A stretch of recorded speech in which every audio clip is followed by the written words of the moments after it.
Welcome to Let Me Fix This. Enjoy the video. You're starting with the eSIM path. This is the fastest way. First, make sure your iPhone supports dual SIM and you have the carrier QR or activation details. Once ready, open Settings, tap Cellular and choose Add Cellular Plan.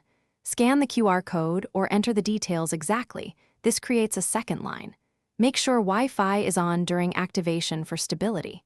After the eSIM installs, label the plan so you can tell lines apart when you switch. Once done adding both lines, you need to tell the phone how to use them. Go to Cellular, pick Default Voice Line and choose which line handles calls and SMS by default. Then set cellular data to the line you want for internet. If you travel, enable Allow Cellular Data switching so calls can use the other line while data stays active. Also open Messages and FaceTime to select which number they use.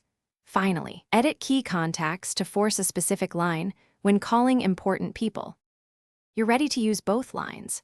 You can switch lines quickly from Control Center or when composing a call or message. Per contact settings, avoid mistakes. Monitor data and call usage per plan in settings so you don't hit limits, and set roaming rules per SIM to control charges. If something goes wrong, restart the iPhone, remove and re-add the eSIM, and rescan the QR. Make sure your carrier supports eSIM on your specific plan, and call carrier support if activation still fails. Thanks for watching. If you found this helpful, don't forget to like and subscribe.